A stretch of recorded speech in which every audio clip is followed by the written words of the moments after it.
Since my divorce, I have found myself actively engaging in online forums like this one, and I feel compelled to share my personal story. Throughout my time spent reading various posts, I have encountered numerous individuals, particularly men, who seem to be making similar mistakes in their relationships. While I don't claim to be a perfect person, I believe that I handled my situation with a significant degree of strength and resilience. I successfully managed to regain the dignity and respect that my ex-wife attempted to take away from me. This entire experience unfolded a little over 4 years ago, when I was 46 years old and my wife, whom I will refer to as Grace, was 44. We had been married for a substantial 23 years and were blessed with 2 wonderful daughters, who were then aged 23 and 21. Our journey together began at a young age, largely prompted by the arrival of our first child, who came into the world a few months earlier than expected. Prior to discovering Grace's infidelity, if someone had asked me to rate our marriage on a scale of 1 to 10, I would have confidently given it an 11. Grace was a dedicated stay-at-home mom, and she excelled in that role. Not only did she raise our daughters into remarkable young women, but she also took on the responsibility of managing our home and ensuring that I was well taken care of. Her unwavering support of my career truly allowed us to create a wonderful family life. I often felt like I had hit the jackpot in the marriage department, especially when I compared my circumstances to those of many friends who seemed less fortunate and appeared unhappy in their own marriages. In my case, there were absolutely no signs of trouble in our relationship, not a single indication, right up until shortly before I unearthed the betrayal that would change everything. The turning point seemed to occur after our daughters had moved out, leaving Grace with a newfound abundance of free time. Initially, she channeled her energy into volunteering at our church and spending more meaningful moments with our parents. She even contemplated the idea of taking on a part-time job, although she found it challenging to locate one that captured her interest. Throughout this period, Grace persuaded me to adopt a puppy, affectionately named Barky. This lively little creature served to fill the void Grace felt after our daughters had left home. Raising and caring for Barky was no small task, it required a considerable amount of attention and responsibility. Grace took on the challenge wholeheartedly, managing everything from walking and feeding him to bathing and scheduling vet visits. She even dedicated time to house training and obedience training, and she genuinely seemed to enjoy having Barky around, despite the occasional mishap, such as the time he chewed up one of my favorite shoes and a beloved belt. Our physical intimacy had naturally slowed a bit over the years, yet we still managed to be intimate several times a week, which I considered quite respectful for a couple who had been together for over 2 decades. However, the first hint that something was amiss came when Grace stopped initiating physical intimacy, something we both typically shared the responsibility of initiating. This change occurred a few weeks before I uncovered her infidelity. In every other aspect of our married life, Grace continued to exhibit her loving demeanor. She would kiss me goodbye as I left for work and greet me with a kiss upon my return home. We would cuddle during the evenings, and she always desired to snuggle in bed. Everything seemed perfectly normal, in fact, she appeared to be even more affectionate during this time. Let's fast forward to the moment when my suspicions of her infidelity began to take shape. It was around 2:30 p.m., and after immersing myself in a lengthy report at the office, I felt the need for a break. I decided to head home for an hour to spend some quality time with Grace before returning to work, hoping it would rejuvenate me for the tasks ahead. As I drove home, I found myself waiting at a red light at the end of our street. This particular intersection is notoriously busy, and on that day, the red light felt like it was taking an eternity to change. While waiting, I noticed my wife walking from around the side of a house down the street from ours. I was somewhat familiar with the family living there, although we didn't know each other very well. The husband owned a trade business in town, and we were one of his customers. For the sake of privacy, I will refrain from disclosing his specific profession. This family, along with their children, was also part of our church community. As I sat there, my heart began to race. The visual of Grace walking away from that house, seemingly unaware of my gaze, began to stir feelings of unease and suspicion within me. This seemingly innocuous moment would mark the beginning of a tumultuous chapter in my life, one that would challenge the very foundation of the life I thought I knew. As I sat in my car, watching my wife approach our home, I decided to pull over to the curb and rolled down my window. With a light-hearted spirit, I playfully called out to her, asking, "Where have you been?" What was intended to be a jovial comment unexpectedly elicited a response that was anything but warm. Rather than the excited expression I anticipated, she looked at me as if she had been caught in something she shouldn't have been doing. When she climbed into the car, her body language suggested anxiety.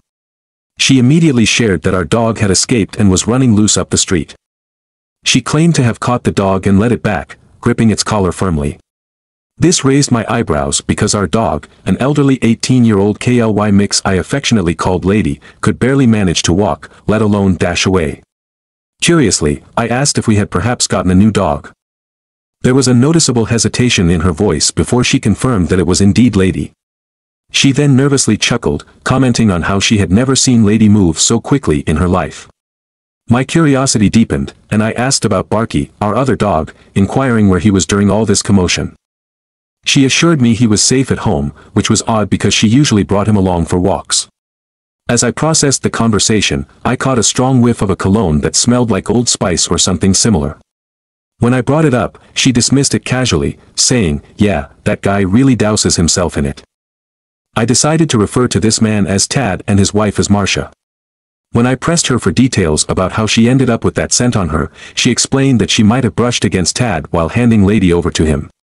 I also asked if Marcia was at home during this encounter, but my wife replied that she didn't know. Upon arriving home, her demeanor only heightened my suspicions. She was jittery and engaged in rapid-fire conversations on various topics. I struggled to focus as the scent of cologne lingered uncomfortably in the air. I finally suggested she take a shower and mentioned that the smell was bothering her too. After a quick shower, she re-emerged wrapped in a towel, and we chatted for a bit before I headed back to work. However, my instincts were on high alert, sensing that something was truly amiss. A significant piece of evidence soon appeared that would solidify my suspicions. Before I left for the office, I headed to the bathroom, the very one she had just used, to wash my hands. As I reached for the soap, I noticed the dispenser was empty. I opened the lower cabinet to find a new bottle, and to my shock, I spotted a pair of her underwear at the back, draped over a shampoo bottle. When I picked them up, I noticed they were damp and carried the unmistakable scent of shampoo, as if they had just been washed and hidden away on the sly. The implications of this discovery hit hard, leaving me feeling a tidal wave of emotion. I quietly placed the underwear back where I found them, closed the cabinet, and composed myself, fighting the urge to confront her right then and there. Instead, I left for work, my mind racing with thoughts and questions. That evening, as Grace occupied herself in the kitchen, I began my quiet investigation. I casually checked her phone, searching for anything that might indicate wrongdoing, but found nothing of concern.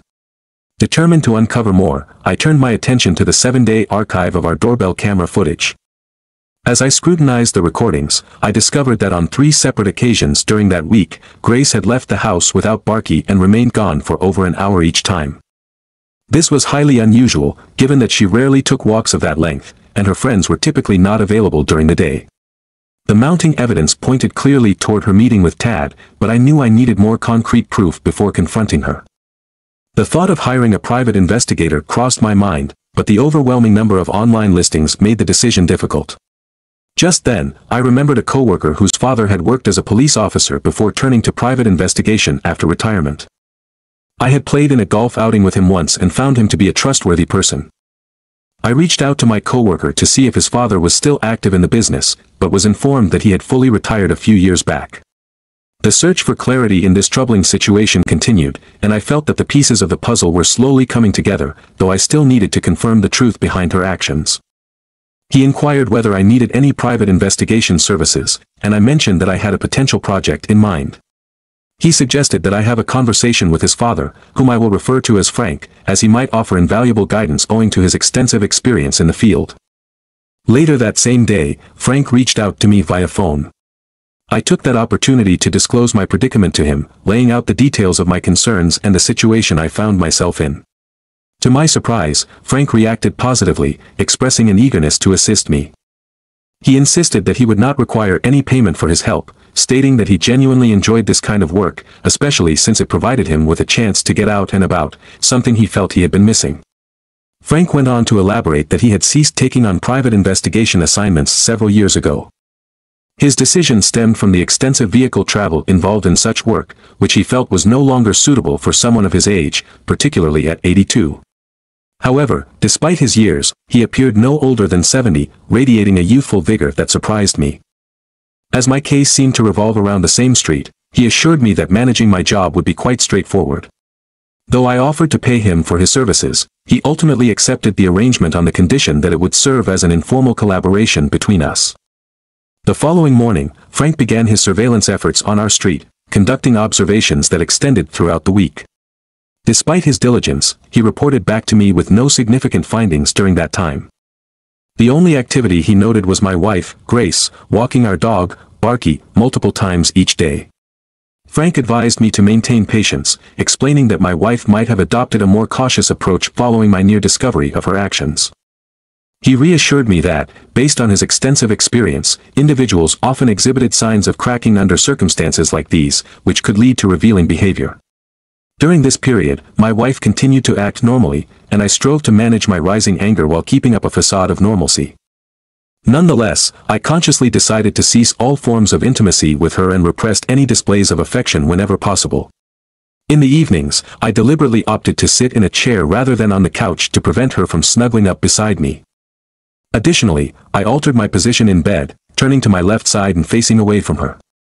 I used the excuse of a sore back to discourage her from wanting to spoon with me.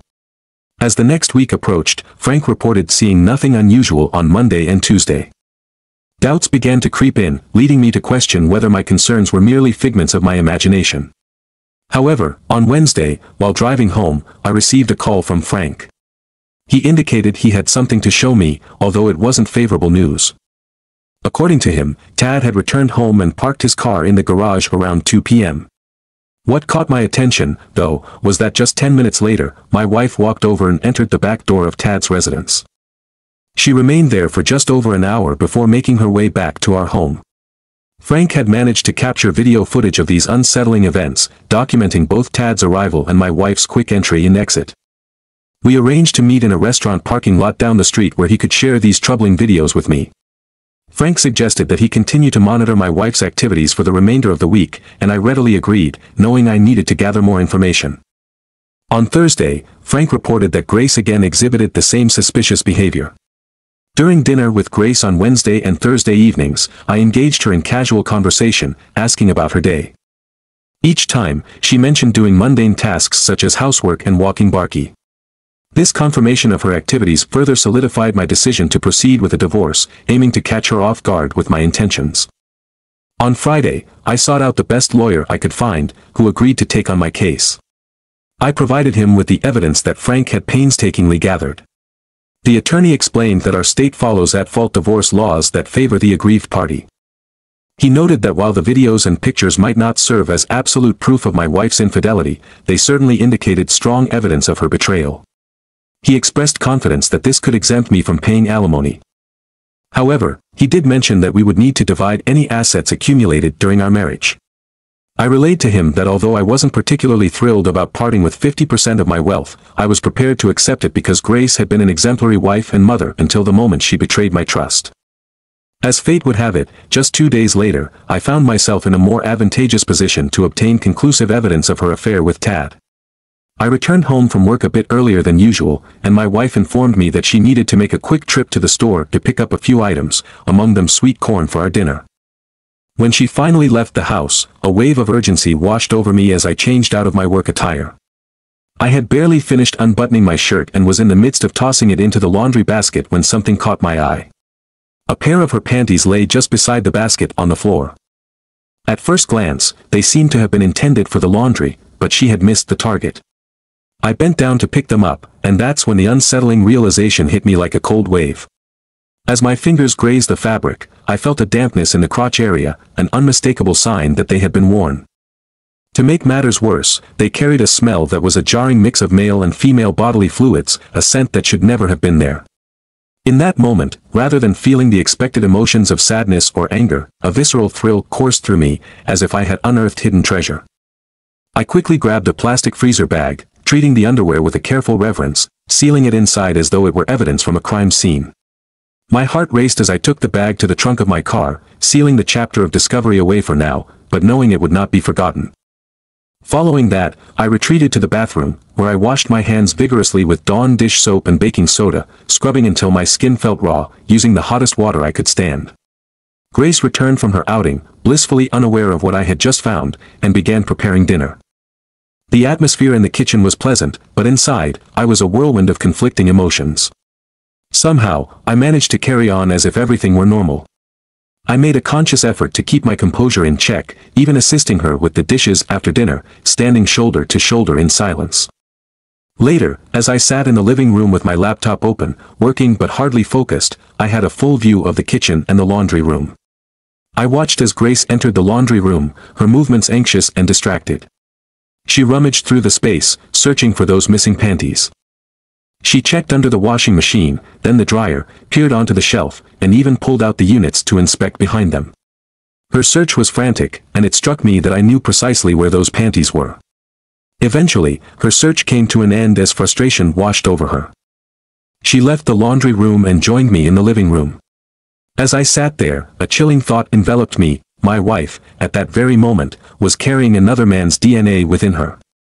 It dawned on me that she had planned to wash those soiled underwear alongside my clothes, an act that was not just careless, but betrayingly intimate. The level of disgust I felt was overwhelming and swiftly morphed into a deep-seated resentment towards her. The memories of the wonderful years we had shared began to fade, overshadowed by this singular act of betrayal that I would eternally associate with her. The following day, still reeling from the discovery, I confided in my attorney about the situation. He listened intently and advised me to hold on to the panties, explaining they might serve as critical evidence in court if my wife ever contested the allegations of her infidelity. He assured me that he would mention the underwear during pre-trial discussions with her legal representation once she secured an attorney of her own. He believed that simply indicating we possessed that piece of evidence would likely dissuade her from challenging the claim. Now, the wait began for my attorney to prepare the divorce papers, marking the next step in a process that felt both necessary and unbearable. In the interim, I confided in my family, telling my parents, my brother, and his wife about the distressing situation. Their reactions were predictable: disbelief. They struggled to grasp the idea that Grace could be capable of such betrayal. They offered their support in any way it could be of assistance. I articulated my wish for them to be present when I confronted Grace, and they readily agreed, extending their backing during this tumultuous time. The day of the confrontation arrived, and I decided to ask Grace to invite our parents, my brother, and sister-in-law over for coffee, using the guise of wanting to catch up since it had been a few weeks since we last gathered. She agreed enthusiastically, her eyes lighting up with excitement about preparing special desserts for the family. Upon returning home that evening, we shared dinner in a somewhat normal fashion, tidying up afterward as if nothing were amiss. Grace set the table with the desserts she had lovingly prepared and brewed a large pot of coffee, the aroma filling the air. Everyone arrived well before the appointed time, creating an atmosphere of warmth and familiarity in the dining room. As we settled around the table, my nerves tightened like a noose. Grace served coffee and desserts, her face glowing with affection as she chatted with our loved ones. For a fleeting moment, guilt washed over me, gnawing at my conscience for the confrontation I was about to initiate. That feeling, however, quickly dissipated, replaced by the resolve to bring the truth into the open. After everyone had a chance to enjoy their treat, I cleared my throat and informed the group that I had a surprise for Grace. She looked at me with affectionate anticipation, her eyes sparkling with a genuine warmth, completely oblivious to the storm that was brewing beneath the surface. I'll carry that expression with me forever, an indelible reminder of the moment before everything changed. I then proceeded to disclose the truth I had uncovered regarding Grace's month-long affair with Tad, a name I made sure to mention clearly during this tense moment. As I looked around, my family sat in stunned silence, while Grace's parents appeared utterly speechless, frozen in shock at the revelation. Grace, caught off guard, initially tried to feign ignorance about the situation, inquiring if I could clarify what I meant, as if she could shift the narrative away from the truth. However, it didn't take long for her composure to crack. Tears soon welled up in her eyes as she vehemently denied any wrongdoing, claiming what was happening was nothing more than a colossal misunderstanding. I felt compelled to inform her that I had hired a private investigator who had been meticulously following her over the past month. Perhaps I exaggerated slightly in my presentation of facts, but the purpose was clear. To add weight to my case, I revealed the existence of multiple videos capturing her secretive comings and goings to and from Tad's residence. In response to this mounting evidence, Grace hurriedly concocted an explanation, stating that she was merely visiting to help him with his dog. I pressed further, challenging her reasoning by questioning why she found it necessary to be alone with a male neighbor inside his home, particularly in the absence of his wife, and without informing me about these visits. I repeated my request for a reasonable explanation, but her responses were nothing more than stammered attempts to fabricate something that sounded plausible. As her defenses crumbled, she broke down into heavy sobs, insisting that the situation was not as it seemed. Seizing the moment, I played my trump card by revealing that I had found a pair of her soiled underwear and had taken the precaution of having them tested. I stated that the results indicated the presence of another man's DNA, which was unmistakably not mine. While perhaps I had slightly stretched the truth in that moment, it achieved the intended effect. She shifted from her earlier stance of claiming a misunderstanding to one of utter regret, profusely apologizing and pleading for my forgiveness. Her attempts at deception and gaslighting were repulsive to me. Amid her sobbing, with her hands clasped together in what appeared to be a gesture of prayer, she looked at me with desperation, imploring me for leniency. I chose to remain silent, allowing the weight of the situation to hang in the air. Minutes passed as she continued to cry, eventually lowering her head onto the table in despair. In a compassionate gesture, her mother approached to comfort her, a sight that added another layer of complexity to the heartbreaking scene. It was then that I turned to my parents, brother, and sister-in-law, signaling that it was time for us to leave this emotionally charged environment. With tears welling in her eyes, Grace asked about my intentions, and I firmly conveyed that I would be moving out until our divorce was finalized. At my words, her tears flowed even more freely, as if she were suffering unbearable anguish, once again laying her head down on the table. My sister-in-law, Sel, stepped in to console her, joining her mother in guiding Grace back to our master bedroom, all the while trying to soothe her distress. Grace's father, overwhelmed and utterly bewildered by the unfolding drama, turned to me, asking in shock what had just transpired. Struggling to comprehend the situation, he began to apologize profusely, desperately seeking some understanding of the events that had unraveled. As my sister-in-law emerged from the bedroom, she gently proposed that we part ways for the moment, suggesting that she and Grace remain behind to ensure everything was all right. Sel held a special place in my heart, akin to an older sister, and I was deeply grateful for the support she was so willingly offering as I navigated the tumultuous waters of my divorce. That evening, I spent the night at my parents' house, processing the whirlwind of emotions that had overtaken my life. The following morning, I reached out to my daughters to share the devastating news. I disclosed every detail of what had transpired, watching as they reacted with shock and sadness, struggling to comprehend how their own mother could engage in such behavior, especially with Tad, whose last name resonated painfully in our family. They mentioned that they wished to call her together following our conversation, expressing their desire to voice their anger and possibly sever ties with her permanently. I conveyed my support and pride in their decision to take such a stance, which they ultimately acted upon. The next day, I noticed 7 missed calls from Tad's business line, fueling my suspicions that Grace had alerted him, prompting him to reach out to me in an attempt to prevent me from informing his wife. This only intensified my frustration. To address the chaos, that afternoon I paid a visit to the insurance agency where Marcia was employed. I needed to have a serious conversation with her, and since I held my homeowner's insurance policy with that agency, the agent assumed my visit was simply related to a policy question. The office was fortunately empty when I arrived, providing an unexpected opportunity for a private conversation. With no one else around, I approached her and inquired if she had a few minutes to speak. She readily agreed, confirming that there were no other staff members present. I didn't hesitate and got straight to the point. I broke the heartbreaking news to her. At first, she struggled to accept what I was telling her. Disbelief clouded her reaction. However, as I presented her with the videos that documented the betrayal, her composure shattered, and tears began to flow. I took a deep breath and informed her that my wife had already confessed to the affair. I disclosed that it had been taking place at their house for about a month. Once again, disbelief flickered across her face, but she managed to share something that had been troubling her. She mentioned an unusual scent, a perfume-like fragrance, that she had noticed in their bedroom recently. I explained that it was likely my wife's perfume, recalling a moment when my wife had come home one day reeking of cheap cologne, raising my own suspicions. Curiosity piqued as she asked about my future plans, and I revealed my intention to file for divorce. The weight of that revelation hit her hard, and she erupted into tears yet again, expressing her incredulity over the situation we both found ourselves in. As she composed herself, she confided in me that she might contemplate a similar decision regarding her own marriage, but she needed time to process everything. During our conversation, I mentioned that her husband had made 7 attempts to reach me that very morning, suggesting that he likely had an inkling that the affair had come to light. She signaled that she would leave shortly to confront him, which seemed to embolden her. We exchanged words of gratitude for the conversation and shared our cell phone numbers before I left the office, grappling with a mixture of emotions. I felt a sense of accomplishment for having confronted the truth, yet I was weighed down by a profound sympathy for her and her children. She was an inherently kind person, dedicating a significant portion of her time to volunteer work within our church community. Neither of us deserve to be in this situation. Life sometimes deals out difficult hands, and we must learn to play them as best we can. After the confrontation, I chose to stay with my parents for the following weeks, seeking comfort in their presence. However, as the days passed, I realized I needed my own space and decided to rent a furnished apartment near my office, as both my parents' and brother's homes were nearly an hour away from where I worked. From the day of our confrontation until the finalization of my divorce, Grace made continuous efforts to persuade me to reconsider my decision.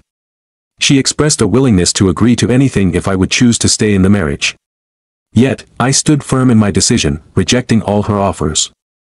My attorney had advised me to refrain from engaging in discussions with her. If I had to, I was instructed to record our conversations and inform her beforehand that I would be doing so.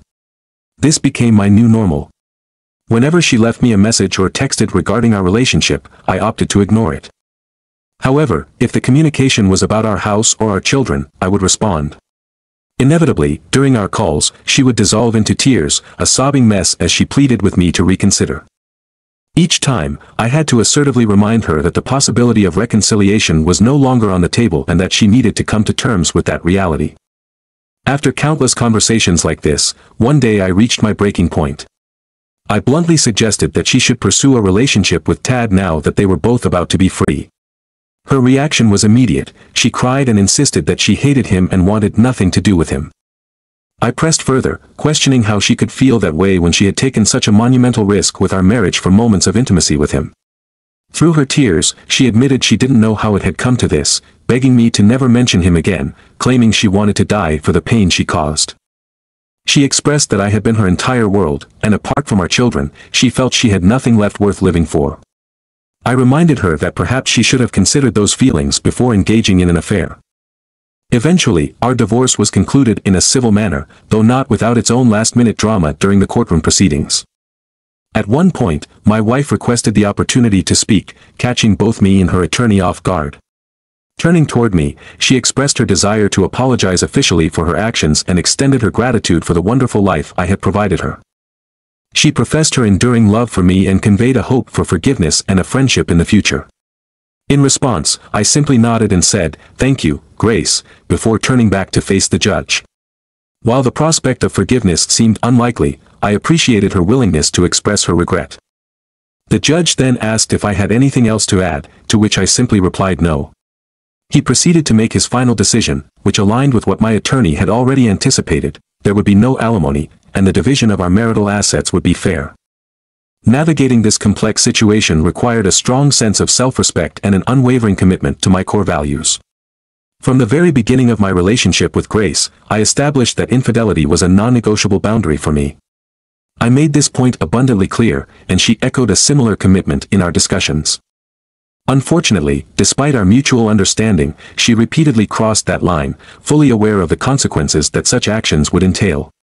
While I never envisioned myself single at this point in my life, I have found a sense of peace and contentment in my current situation, free from lingering regrets. As for the updates in my life, it feels appropriate to share where I stand now, especially in light of the thoughtful responses I received to my initial post. My life has significantly improved post-divorce. I have successfully purchased a new home that is conveniently located closer to my workplace.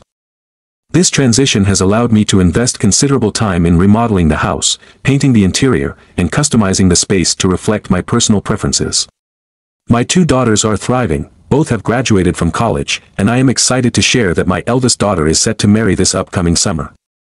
I eagerly anticipate welcoming her fiancé into our family, as he is a dependable and admirable individual. Regarding Grace, my ex-wife, it appears that she is gradually adjusting to her new lifestyle following our decision to sell the house. After selling, she spent about 6 months living with her parents and has recently moved into her own apartment. In terms of her career, she has secured a position at Safeway, working in one of the departments. According to my daughters, she genuinely enjoys her work, and it seems to have positively impacted her overall mood. On a personal note, I have re-entered the dating scene. Currently, I am seeing the real estate agent who assisted me when I purchased my new home. She, too, is divorced and has 2 children, with her marriage ending under circumstances similar to mine. Like me, she has no interest in remarriage. We simply enjoy spending quality time together. There's a strong physical connection that is common in new romantic relationships. As for Grace, she has not yet ventured into the dating world again. She has communicated to my daughters and my parents that she is not interested in pursuing a new relationship with another man at this point. Instead, she has expressed a hope that someday, there may be a possibility for reconciliation between us. Until that day arrives, she has mentioned that her dog Barky will remain her only male companion. Although I genuinely wish her happiness and am pleased to see her adapting to her new circumstances, I have no intention of reconciling with her after the pain and betrayal I experienced. In instances where our paths must cross, such as my daughter's wedding, I plan to maintain a polite and courteous demeanor. However, outside of those necessary interactions, I intend to limit our communication to protect my well-being. I want to take a moment to express my gratitude to everyone who took the time to respond to my earlier post. Knowing that my experiences resonated with several of you who are facing similar challenges is truly rewarding. To those who suggested that I might possess toxic traits or self-esteem issues, I want to clarify that this is not the case. I perceive myself as a strong, masculine individual with a successful career, and I take pride in my self-reliance and confidence. I consider these qualities to be positive attributes, and while I respect differing opinions, I stand firm in my self-assessment. Now that I've shared this chapter of my story, I am eager to move forward and dive into another exciting narrative. Stay tuned for what comes next. Story 2. I am a 32-year-old male, and I have been in a committed relationship with my wife, who is currently 31 years old, for a total span of 11 years. Out of those 11 years, we have been married for 8. Our journey together began during our college years when we first met. We started dating about halfway through our time at university, sharing experiences and ambitions that strengthened our bond. After graduation, we took our next big step by moving in together, eager to tackle the challenges and joys that come with post-college life as partners. During those early years, my wife played an invaluable role in my life, helping me navigate the complexities of adulthood. Her unwavering support made the transition much more manageable. Once we both secured solid jobs and established stable incomes, I felt a strong urge to propose to her. The desire to marry her and commit to spending the rest of my life together was overwhelming. When I presented her with my proposal, she accepted with joy, and shortly thereafter, we celebrated our marriage, setting forth on a shared path to build a harmonious life together.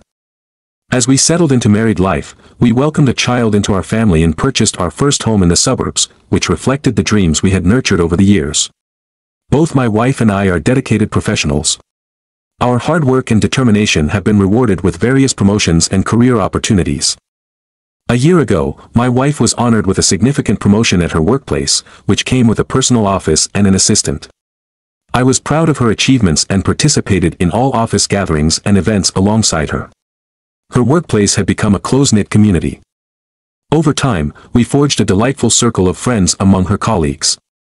One day, out of the blue, I received an unexpected text message from one of her coworkers, someone I considered a good friend. The message contained alarming news suggesting that my wife might have engaged in inappropriate behavior with an intern. This revelation took me completely off guard, and I struggled to process the information, finding it hard to believe initially. When my wife returned home later that day, I decided to show her the message and confronted her about it. She appeared genuinely shocked and assured me that she was unaware of what her coworker was referring to. She promised to address the situation the following morning, expressing her concern about the potential for a false sexual harassment accusation or similar issue. Her distress was palpable, making it difficult for me to ascertain the truth. However, I leaned toward trusting her, as she had never given me any reason to doubt her fidelity throughout our entire relationship. The next day, when my wife came home, she informed me that she had confronted her coworker. According to him, he believed he had witnessed something inappropriate through her office window. My wife clarified that what he had observed was merely her sitting close to the intern while helping him with a task on the computer.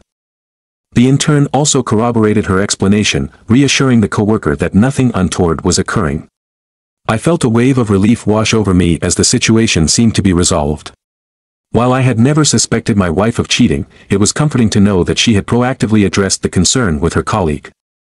Weeks later, my office granted all employees a 4-day weekend due to some building renovations. I had the upcoming Monday off, and I thought it would be a lovely surprise to bring lunch to my wife at work.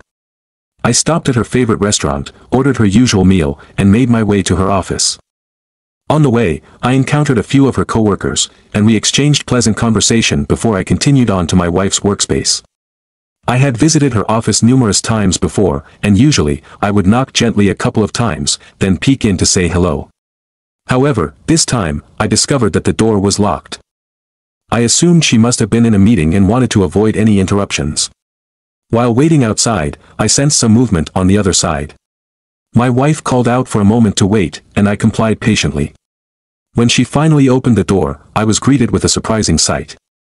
There was a young man seated at her desk, and a chair was positioned next to hers. My wife introduced me to her in turn, and I couldn't help but notice that he had flushed cheeks and his hands were resting awkwardly on his groin. Given the previous accusations made by her coworker, I found it quite surprising that my wife would be in such close quarters with her intern behind a locked door. The situation raised questions and unease within me, stirring a mix of emotions as I processed the moment. At that moment, a wave of unease washed over me as I approached my wife to let her know I had brought her lunch.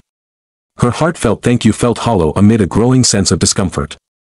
As she instructed her intern to take an early lunch, I noticed the door was locked and instinctively questioned her about it.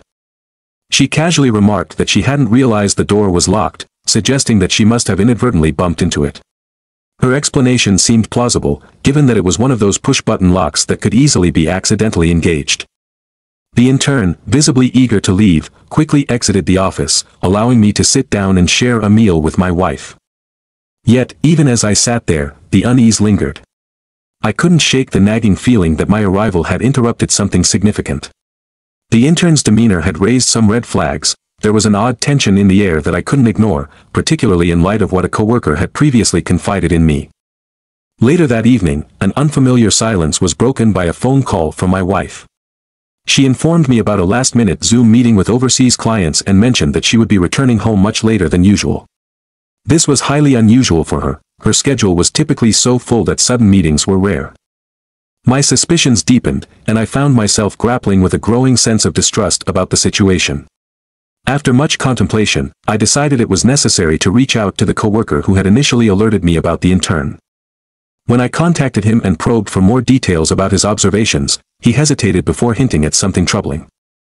He believed he had seen my wife in a compromising situation with the intern, or at least in a position that suggested intimacy.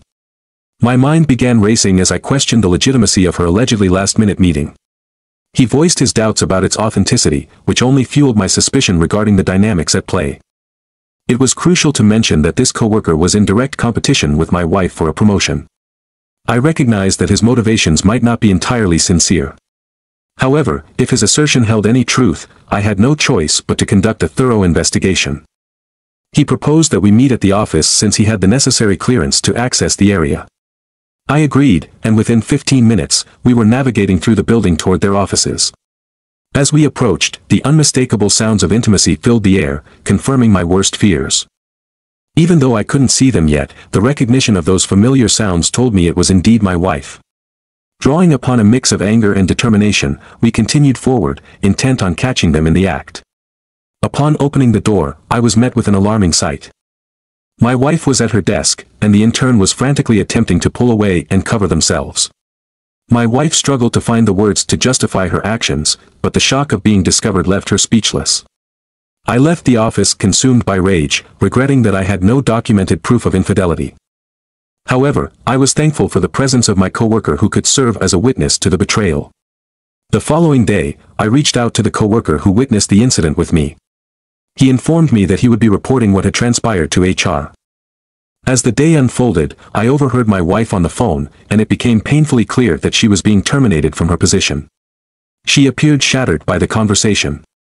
The intern also faced the same fate, being let go from their internship. When I inquired about any repercussions my coworker might face for his involvement, he explained that he likely wouldn't receive credit for the internship and might have to retake the course. While this consequence wasn't as severe as what my wife faced, I couldn't help but feel that my spouse, given her position, had exploited her authority. Faced with the gravity of the situation and armed with the testimony of my coworker who witnessed the infidelity, I decided to proceed with filing for divorce. The evidence, albeit circumstantial, would support my case. As the process unfolded, my wife lost her job, her home, and my support, along with limited custody of our child. All stemming from what I perceived as a senseless affair with her in turn. The ramifications of that decision rippled through our lives, altering our family dynamics in ways that would take time to comprehend fully.